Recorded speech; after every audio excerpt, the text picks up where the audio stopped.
The title of this video is Standing Up for Yourself if you're on the autism spectrum. And if you're the parent or spouse of someone that has autism, then you also need to learn to stand up for them too. So it is very important to learn to stand up for yourself or your autistic loved one. Now, autistic people are often forced to be kind to others, but on the flip side, if they act passive, then they're considered weak. I have been in that situation, and it sucks that there is no boundaries, and it's very hard to find boundaries, to find either one. Okay, here's some examples. When I was younger, I was told to my face that I was mean if I told the cold hard truth about a situation that is supposedly supposed to be quiet, or said something like negative to someone's face about something that I felt was wrong, whether I was upset or not. And whenever I became a teenager, I started developing worries about what people would think of me if I didn't voice my opinion, because I was pushed so much to be socially acceptable when I was younger. And like, whenever that would happen in a situation, I would just burst out crying and start stimming. And also, I was bullied a lot because I didn't understand a lot of social cues when I was younger. And this bullying has deeply affected the way I feel about myself today. I do feel like there needs to be boundaries, and it's truly okay to just say no and be blunt. Now, it may hurt the other person's feelings for a few minutes, but if they're not on the spectrum, they will handle it well, and they won't obsess about it. And they won't remember it forever like an autistic person will. So I would definitely encourage teaching your child or loved one to be kind to others, but don't do stuff if you feel obligated to do it. Now, I felt obligated to be socially acceptable at times and forced to not be pushy with others because supposedly it's considered rude. And there has been times where I've been pushy, but when I was pushy with others to get something that I wanted, it was because I was worried that they were going to leave me out. So standing up for yourself is part of learning independence, and you can't rely on other people's opinions. So, number one for this, so parents and spouses, if it's more of an opinion-based issue versus justice or something that can impact their health, let it go. Number two, sometimes it is up to children to stand up for what they believe in, even if they come from good homes. And I was raised in church, and we're taught to honor our parents because that's one of the 10 Commandments. But there are times when a child will have to stand up for themselves. And that sometimes, unfortunately, I hate to say it, but children are smarter than parents. Autistic children are often very smart.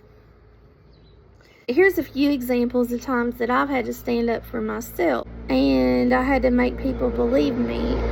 My mom and dad didn't grow up in an era where they knew to get help getting through college if they needed it, but I did. I didn't do so well my first year of college because I didn't know a lot, and as I learned about my disorder over the years and read more about it and about getting disability services in addition to financial aid, I learned of the importance of getting disability services at any college to help you to succeed. And my parents thought, well, if I were having trouble in college, then maybe I should just drop out. Well, I learned it the hard way that no, that's not the case.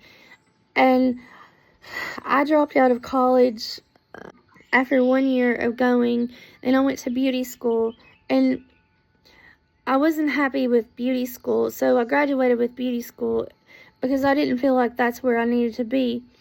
And I decided that I was not going to let college get me down this time, and that I was going to get help whenever possible, and I did. I worked with disability services, and that really helped me a lot, because if I hadn't discovered disability services, I probably would have never graduated from college. And also, there was an issue where I didn't stand up for myself because I was afraid that no one would believe me, that my parents would think that I was just making an excuse not to go to class or not to study or try harder. During my first year at college, when I was going to the local community college, I took an off-campus speech class, and the professor was a weirdo. I'm going to be honest with you, he flirted with one of the other girls in class one day, and other times during the class, he just made me really uncomfortable.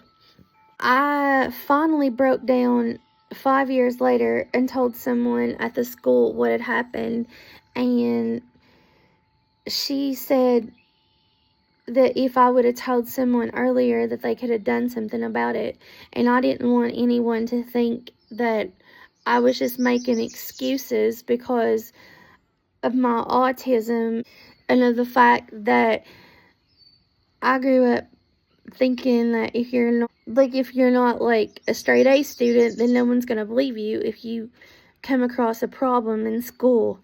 And I didn't tell my mom of this until even much later than this. We're talking like at least 10 or 11 years after that happened.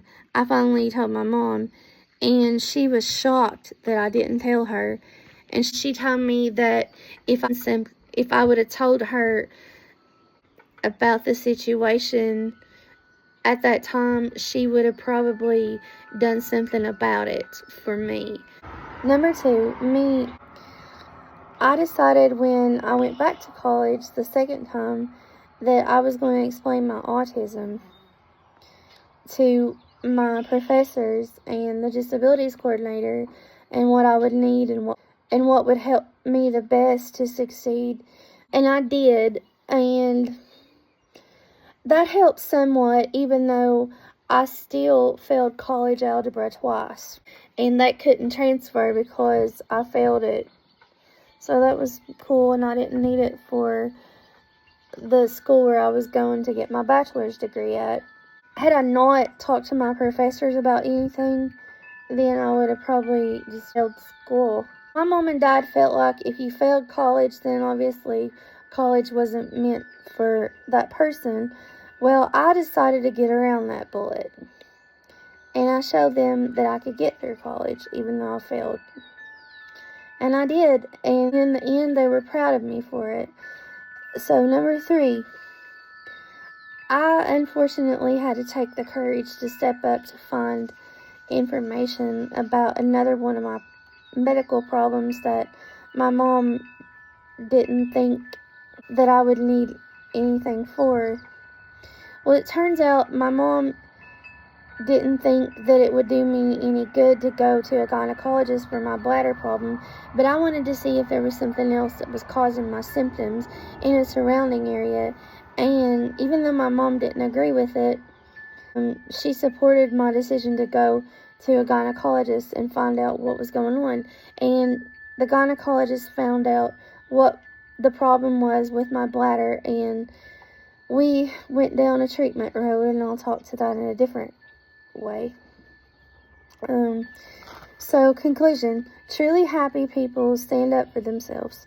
Be okay with your child's decisions. If it's not like a right or a wrong issue if it's more of an opinion-based thing. And compliment them for standing up for themselves instead of worrying about social acceptance. Standing up for yourself, being smart, and being healthy and happy are the most important, and they're a step toward gaining independence.